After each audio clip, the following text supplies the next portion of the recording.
I find your lack of font continuity disturbing. I find your lack of continuity disturbing. I find your lack of continuity disturbing. I find your lack of continuity disturbing.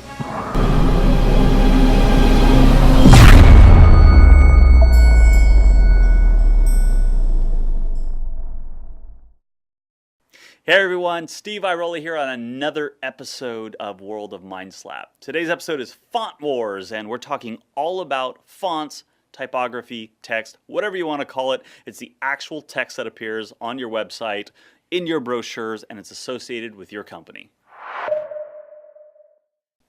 So fonts represent another way that your company communicates its brand, just like your colors do, just like it communicates its brand. Fonts play the same role in this psychological game that you are playing to round out your entire communication to fit around your brand. And fonts come in all sorts of shapes and sizes. You've got serif fonts, which are fonts that have a little hangy thingies off the edges of them in the corners.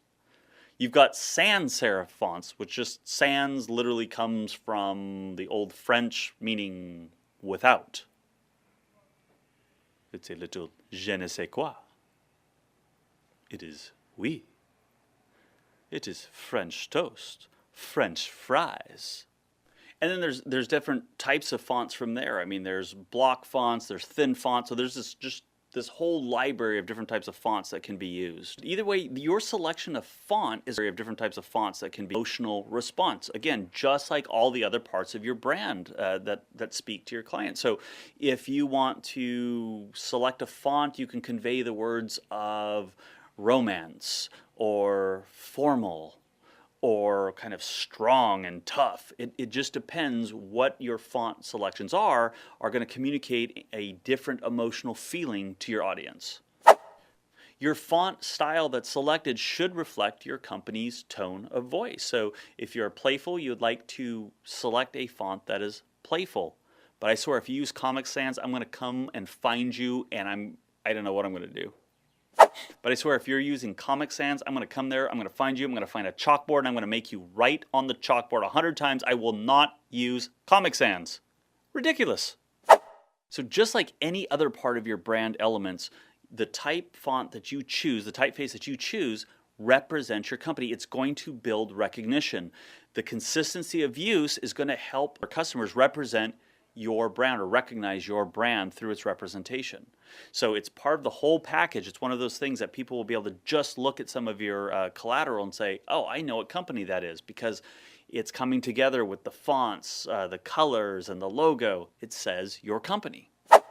So just like anything else, when you're making selections, you should be thinking of things like legibility. How easy is it to read this font? How does this font look when it's very small? How does it appear when it's big? How does it look when it's against images? Because your font is going to be used in a whole lot of different cases. So you want to make sure that while you're choosing fonts that represent your brand, they're also going to be practical in the way you're going to use them in your marketing collateral. And when you're choosing fonts, you're going to actually choose a font hierarchy. So you're going to choose a specific font and then a style of that font or a variation of that font, like is it italic, is it bold, is it thin, condensed, all these different options that you have. And you're going to establish that as like your primary headlines. And then from there, you're going to define, well, what does my tagline or sub-headlines do? And then what is the primary body? So you have this kind of hierarchy that is established in your font, so that remains consistent against all your different literature. And that helps your customers actually find different areas of focus in your materials as well, because they'll know that, oh, this big blocky font represents kind of main section headings. So if they're trying to hop to different section headings, their eye will easily drop to those parts of the font. So it can actually help guide them through your material.